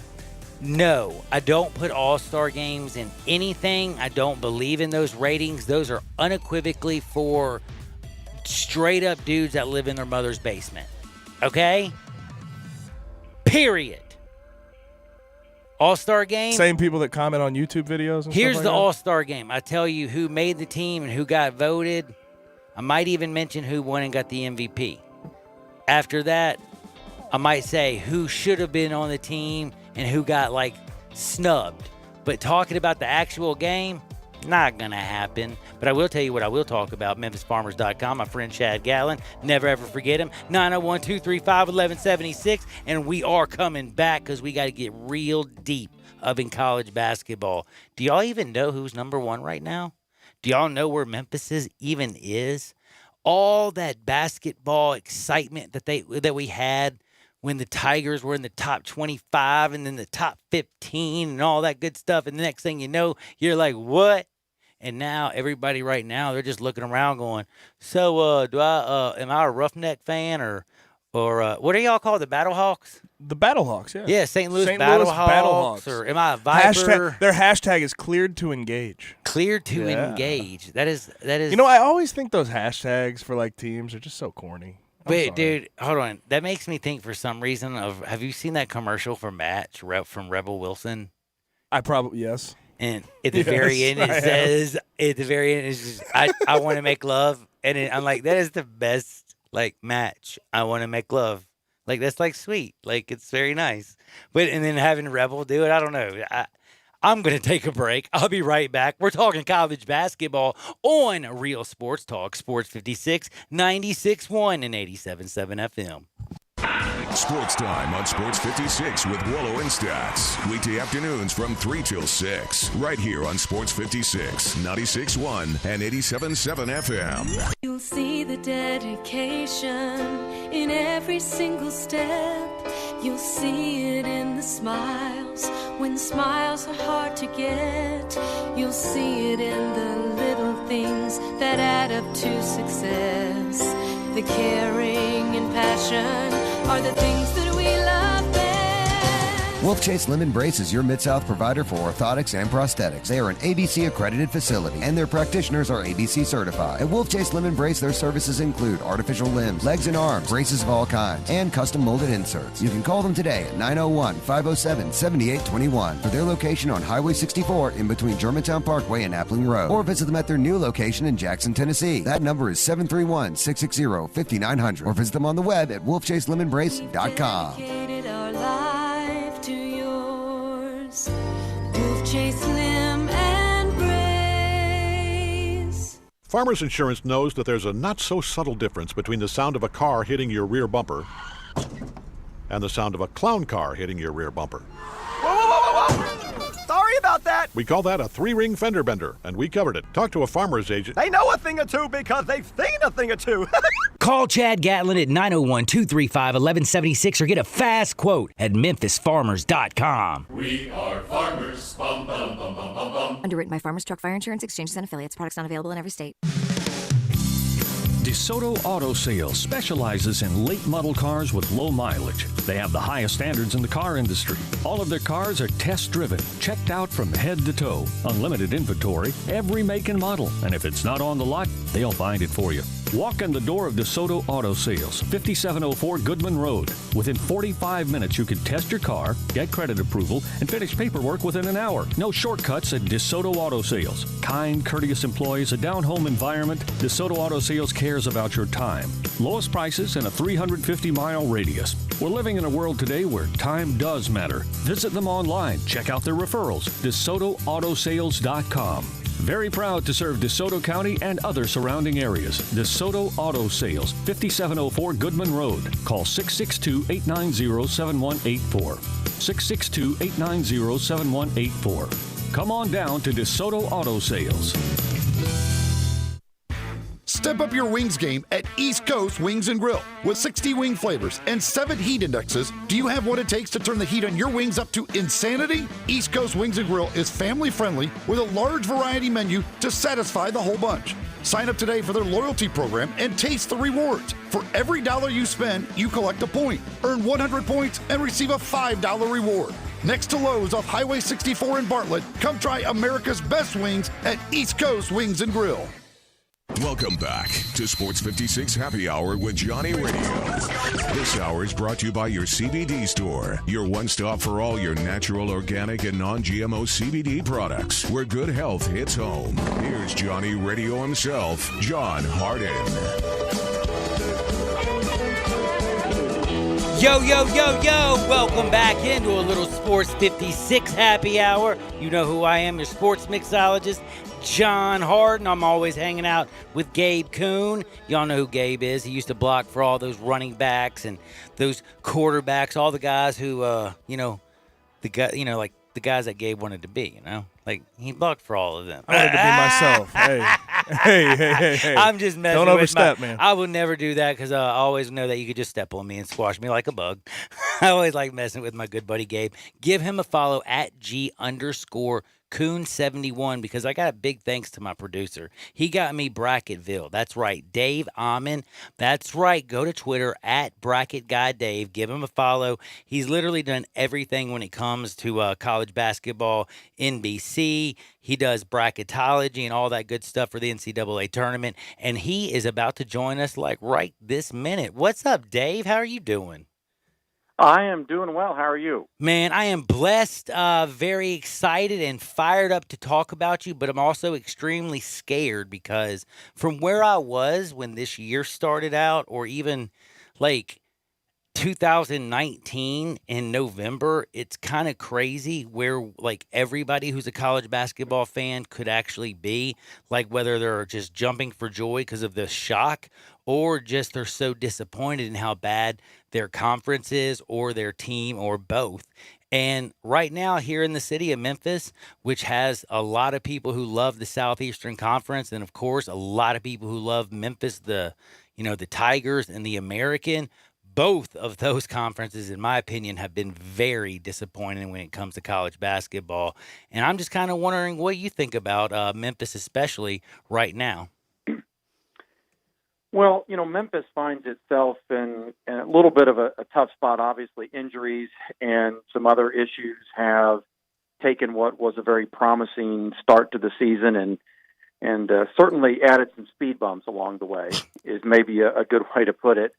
So right now, if we're looking at where Memphis is in terms of being a candidate for the NCAA tournament, they're kind of one of a couple handfuls of teams that you would say is right along the proverbial cut line. So this next old stretch, bubble, 3 weeks, the old nasty bubble that everybody likes to talk about or not talk about. But so this next 3 weeks, and then the American Conference tournament, obviously, is going to be big for the Tigers.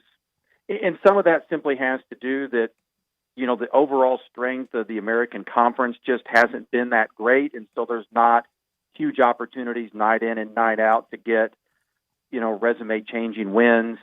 And then a couple of other things. It's not anything that Memphis can do anything about, but Tennessee, with their injuries and some different things, have kind of fallen off the table.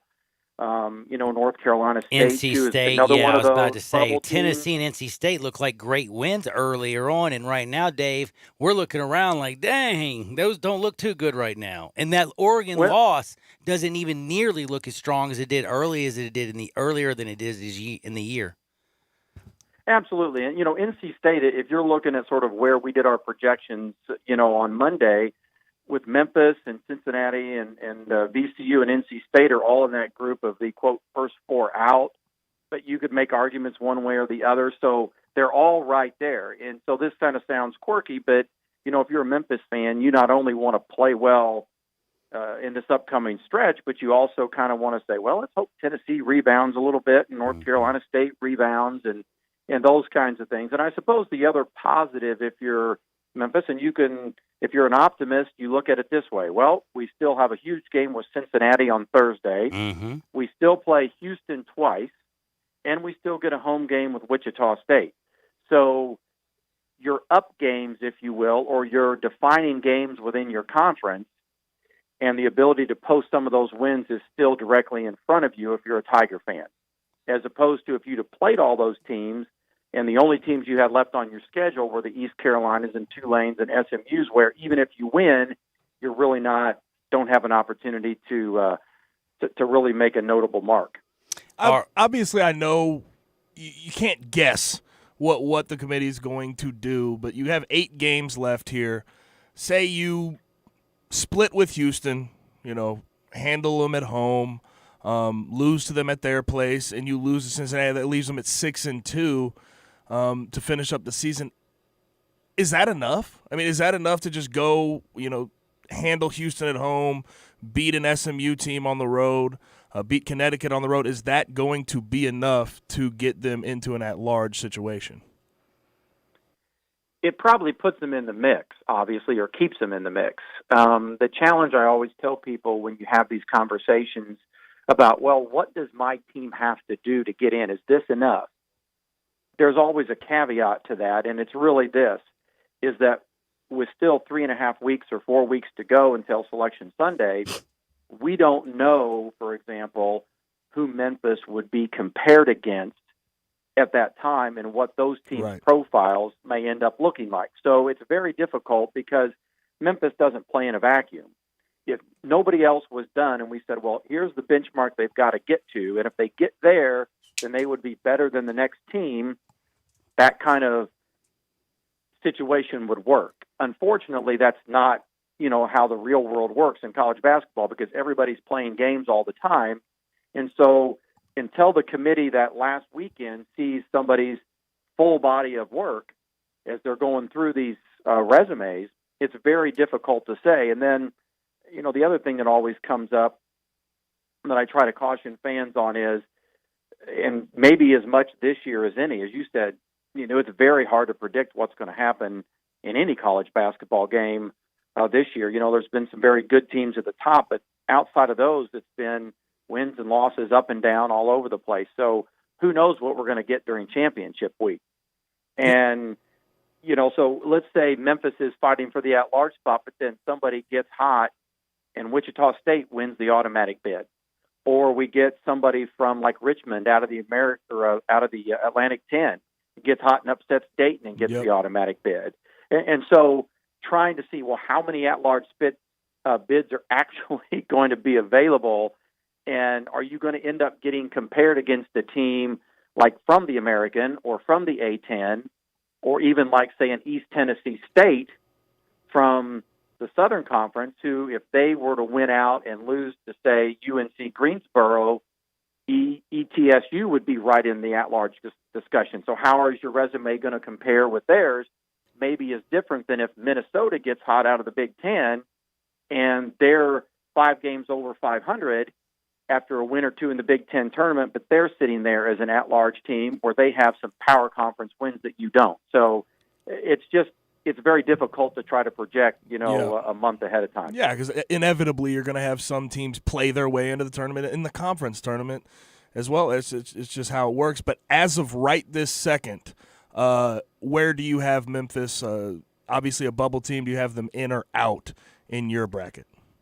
And to me, what we did on Monday, they are in that group of first 4 out. So they would be, in my opinion, today, slightly just on the outside compared with teams like Arizona State, Stanford, Mississippi State, Virginia. So they're in a group with VCU, Memphis, Cincinnati, and then NC State is right there, and then followed up kind of by Georgetown, Richmond, and Utah State. So 10 people could be in the room like the committee, and we could have debates about it, and we could vote, go through the process, and that order might come up slightly different than that. But they're in that mix. In college football, we just, do the, Final Four. You just get the, teams from the Final Four, and it seems like everybody's always trying to find the teams out of the Power Five. You look around at the Power Five right now, I don't know if you're going to find the best teams in the Power Five. You might find the champion in the Power Five this year, but dadgummit, the Big East. Look at what San Diego State. Look at the Zags, the Gales, and over in the American at Houston. How crazy is it this year? Have you seen it in a long time where it just doesn't feel like this year belongs to one of the teams coming out of the Power Five? Well, certainly, the way the landscape looks right now, I think you're spot on. We could have any number of 15 teams potentially with a realistic chance to win the national championship, which is definitely a little more than usual. We can say we're going to have a wild tournament in the first couple of rounds, and I'm sure we will again, and everybody loves it. But most people, honestly, every year there's about 7 or 8 teams that probably have a realistic chance to win 6 in a row and cut down the net. So, but you're exactly on with that. The only thing I would say is, out of those, if you're talking maybe the traditional power conferences, Baylor obviously is very good. Kansas is still very good. Out of the Big 12, it remains to see. I think Maryland is really, really good. They just haven't had a lot of postseason success, so we'll see maybe if this is the year that changes that for them. And while maybe not in a typical power conference, Seton Hall is one of those teams that's very, very good. And then let's not overlook Dayton. Well, that's what I was going to say. A-10 they are the Big East. Like right now, you could literally see a Final Four where you could have a Dayton Flyers playing, the Seton Hall Pirates, and people might be looking around going, what the bleep's going on? But these could be 2 of the best teams in the country, and they're not used to it. I'm just saying I'm talking about the average fan, and it is kind of shocking. What's going on with college basketball? Well, I think some of it is just that maybe there's not, maybe this last year or so, or, the influx of talent that went to some of the power programs just maybe wasn't at quite the same level, or they just haven't played there yet. And I certainly wouldn't say that, Louisville or Duke out of the ACC are both what I would consider title contenders as well. So we're not really absent those. It's just that we're also getting in like a San Diego State that a lot of people in the Midwest or eastern part of the country don't see play, but they're very, very good. Gonzaga has kind of become a household name. So although they're not in a power conference, nobody's going to be shocked to hear the name Gonzaga. And if you've seen them play, the West Coast Conference isn't real deep. BYU and St. Mary's are solid basketball teams and will likely both be in the NCAA tournament in March. But the Zags have dominated them. So I think sometimes people forget, at their best, how good they are. So it's definitely going to be fun. And trying to pick, who's going to be in your Final Four when the brackets do come out is going to be a really interesting and fun exercise. Yeah, obviously a lot of things can change. I mean, several things will change inevitably as we get closer to the tournament. But when you look at sort of the conferences, the good teams in these conferences, which conference do you look at as the power conference, the conference that will have the most teams in the tournament this year? Well, I think from a depth perspective, it's probably going to end up being the Big Ten. Now, whether the Big Ten has a championship contender, we talked a little bit about Maryland, it kind of remains to be seen. I think the Terps are really good. I think if Michigan State gets some things figured out, they could maybe have a run in them. But from the depth of the league, I think, someone asked me earlier, and I said, well, kind of the over-under on the Big Ten was, 9.5 bids, which I believe would be a record for them, and to get 9 in. I think it's looking more and more likely that 9 is more likely probable than not, with an outside shot of still getting a 10th team in, depending upon how things, break and a few teams finish up out of that league. And part of that is simply, math this year, particularly then when you factor in that the ACC is being down. So you've got Duke, Louisville, Florida State are pretty much locks. And then you've got maybe a Virginia, NC State still in that mix, maybe a Syracuse if they get hot, but normally that league takes 6-7 bids, and they're probably looking at maybe 4 this year. So there's some additional spots available there that otherwise usually aren't. And so somebody's going to grab those up, and there's a chance for a couple of extra Big Ten teams. Yeah, in terms of percentages, the Big East obviously is very deep, and they're looking like a strong 5-6 with an outside shot at a 7. Yeah, I think the Big Ten, it's a weird situation where you have these teams at the top, obviously Maryland, Penn State, Illinois, Iowa, Michigan State's in there, even though they've fallen out of the top 25 at this point. But at the bottom, who have sort of struggled, you have like Ohio State, Indiana, Michigan. Do you see those teams as tournament teams at this given moment? I would say so. Now, the interesting part is, historically, there's only been one team, I believe, and that was Georgia back in 2001, and I'm speaking off the top of my head here, so that got in to the tournament without being at least 4 games over 500. And so we have some of those Big East teams now that are just, right along that margin. Now they have some really good wins by the NCAA's net rating, but we'll have to see how that all plays out over, this next 3 weeks ago. But, the committee looks at a team's entire profile. So if you ever look at a team sheet on NCAA.com, the date of the game is listed there. And fans tend to focus a lot on recency. So, we're playing really well, or we're struggling right now. But you have to kind of look at the whole picture and sort of take the dates off and just say, well, this is what you accomplished. And so a team like Michigan, the only team to beat Gonzaga this year, that win is still going to count the same as if it was today as if it was back in November when it was. And then Michigan also, Isaiah Livers has been out part of the year battling some injuries. He's back. If he stays back and is healthy, there's some consideration, maybe on a seed given to them. So, Wisconsin's another one of those teams. Have been a little bit up and down, but they have some significant wins, particularly away from home. So right now I think those teams are on the plus side. We'll just have to see whether they can stay there here over the next 3 weeks.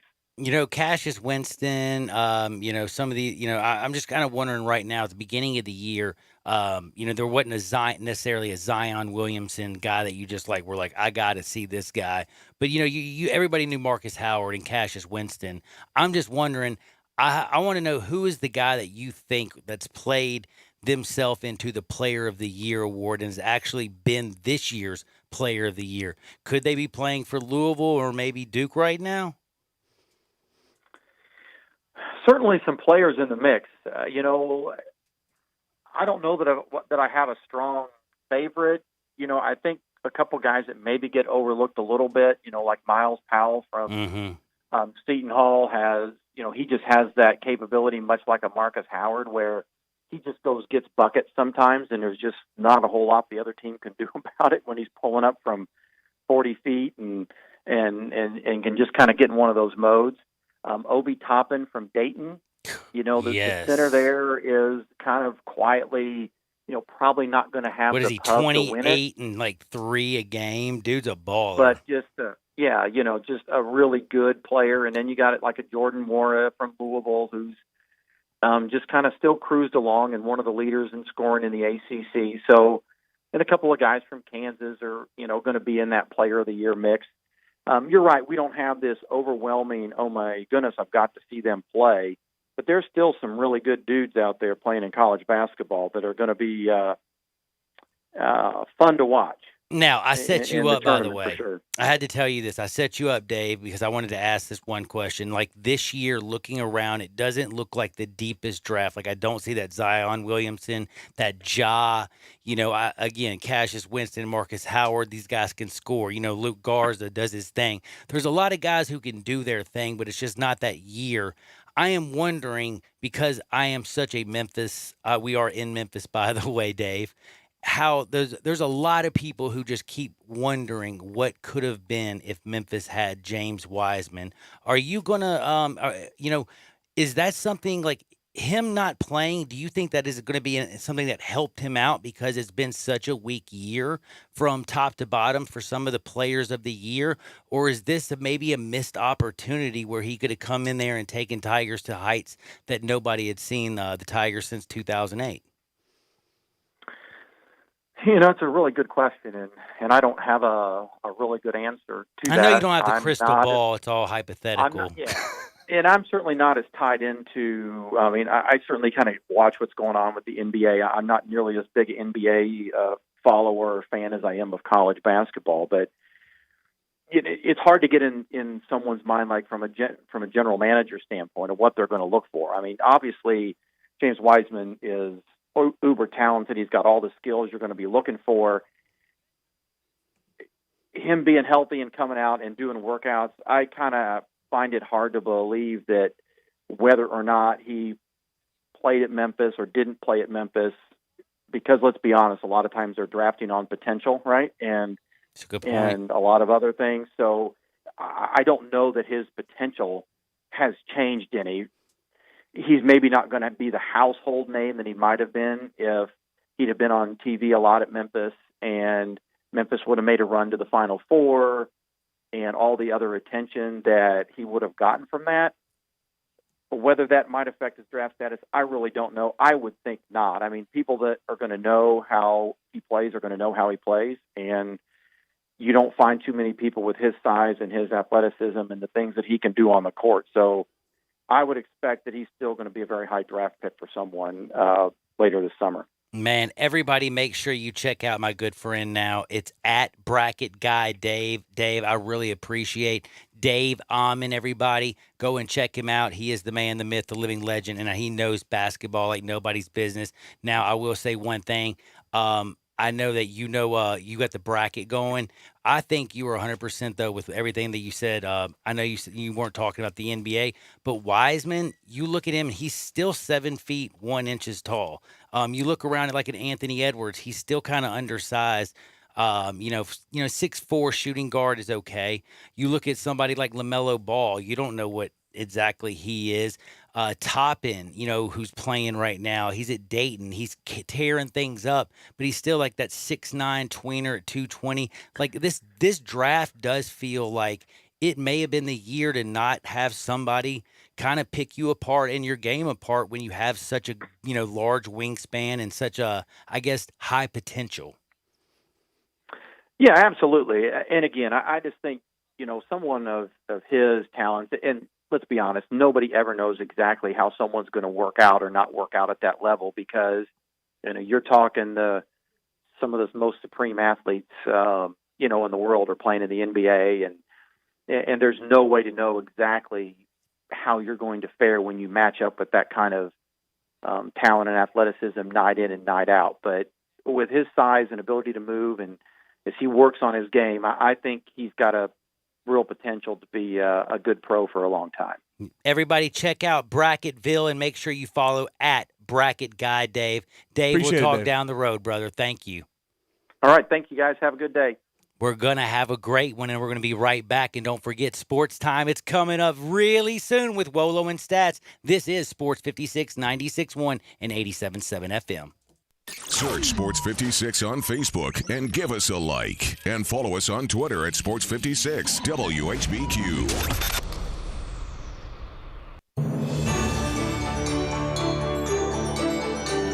I'm a big fan of Town Village, and there is always something to do year-round. Nestled in the heart of East Memphis, located corner Park and Cherry, is a beautiful residential neighborhood. Looking for a great place to retire, but you still have a very active lifestyle? Then visit Town Village. Only requirements that you're 55 plus. Prices per month starting at $2,300. The Gourmet Chef welcomes you to visit our restaurant and bistro. Package includes 3 complimentary meals per day, maid service, free local transportation, daily check-in, monthly coffee club, themed dinner parties, lots of fun. Visit us and call Daniel or Bo at Town Village Audubon Park at 901-374-7342. There's no place like home. Town Village Audubon Park. It's not too early to start planning for spring at Family Leisure. New pools are starting at $19.99, spas starting at $21.99, and swim spas now only $99.99. 5-piece patio furniture starts at only $799. Pool chemicals, toys, accessories, and more up to 20% off. Mention this ad, you'll get free delivery and 1 month of chemicals with your spa purchase. Start your spring planning now at Family Leisure, Whitten Road and I-40, where family and fun come together. The Can-Am Spring Fever event is here and ready to take you on the ultimate off-road ride and get you some serious savings. Can-Am is built for ripping through trails, crawling through mud, cruising over dunes, getting the job done. Get it done for less. Farmers and ranchers can save up to $1,500 on select 2020 Defender models, or even on select 2019 models, save up to $2,500 during the Spring Fever event. Get yourself a new Can-Am off-road vehicle at a great price. Visit us today, Olive Branch Motorsports, 5656 Goodman Road, or online at obmotorcycleatv.com. If you've always thought, hey, I'd look pretty good in a Lexus, well, guess what? Lexus thinks so, too. Lexus is offering you the Golden Opportunity Sales Event. Great offers on all 2020 models and special lease options. Drive in luxury and confidence, knowing that every new Lexus comes with complimentary first and second maintenance services. Stop by Lexus of Memphis, 2600 Ridgeway, and put yourself in the driver's seat of an all-new 2020 flagship LS500. Hey, you look pretty good there. Lexus Golden Opportunity Sales Event at Lexus of Memphis. Experience amazing. Mid-South Power Distributors is your source for all things diesel. Their newly renovated drive-in repair shop is open to the public. Whether it'll be your everyday driver, farm equipment, fleet vehicle, or heavy-duty truck, their ASE-certified technicians will get you back on the road. The on-site dyno is ready to run all the necessary diagnostic testing. From preventative maintenance to complete overhauls, Mid-South Power can handle it all. Stop in today at 3288 Mill Branch Road or call 901-396-0710 and online at mid-southpower.com. Pull up a seat and grab a drink. It's Johnny Radio's Happy Hour. Let's go!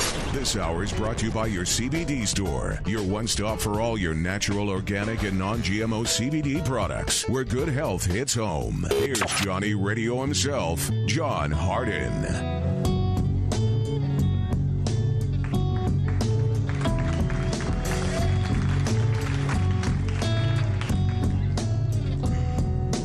Many a hand has scaled the grand old face of the plateau. Some belong to strangers and some to folks you know. Holy ghosts and talk show hosts are planted in the sand to beautify the foothills, shake the many hands. Nothing on the top but a bucket and a mop and an illustrated book about birds. You see a lot up there, but don't be scared. Who needs Jackson when you got words? Welcome back into Little Sports 56 Happy Hour with your good friend Johnny Radio and Gabe Kuhn. Remember, KUHN number 71, and it's at G_Kuhn71. Give him a follow, and then always follow your good friend at Johnny_Radio. And let me tell you something.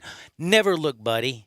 Always be styling and profiling. Head to Frontier Western Store, 5880 Goodman Road, down in Olive Branch. Bing, bang, boom. You can be there from anywhere in the city. We got a great interstate situation here in this great city. I mean, bing, bang, boom, you're already there. Or you can go to frontierwesternstore.com. And let me tell you something. Frontierwesternstore.com is an HTTP, and it has an S. That S is for secure. And I'm telling you right now, go there. You can shop by sale item, men, women. Oh, that's right. They don't just have the largest boot showroom. They have a ladies' boutiques. They have a child's area. They have anything that you can possibly think of. So go to Frontier Western Store and frontierwesternstore.com. And remember, tell them Johnny sent you. But it is time for me to tell you all this. Tomorrow, I got Dustin Starr. He's coming in to talk a little this and a little that. And we'll talk Ja Morant and Damian Lillard. And if they got in a wrestling match, who you got? No, we're just going to talk a little Grizzlies. But we're also going to talk with Grizzlies beat writer from the Tri-State Defender, Lee Smith. And then I'm going to talk with Gabe Kuhn about real football. And I'm not talking XFL, and I'm not saying it's not real football, but I'm going to talk about what's going on with Tom Brady. What about the revelations from Drew Bledsoe? Like, is him coming out at this time? Like, is this the right time to come out and be like, yeah, Mo Lewis basically killing me almost, it was a hard pill to swallow. I was out a whole year, and he goes and wins the Super Bowl, and I would have gotten that one because Bill cheated so well that the defense didn't give up jack against the greatest show on turf. So, yeah, it was hard to wear that Super Bowl ring. Isn't it kind of a weird time for Drew to come out with this stuff? We'll talk about that stuff and more, and plus, there's another woman in football. We'll talk a little bit about that tomorrow, and Taysom Hill. Think about that. Is this guy a real quarterback? I don't know. But you know what I do know? Sports Time's coming up next with Wolo and Stats. Get out there, make this world a better place. See you on the flip side. Peace! I Buy Houses, 901-406-1101. That's 901-406-1101. I Buy Houses. I Buy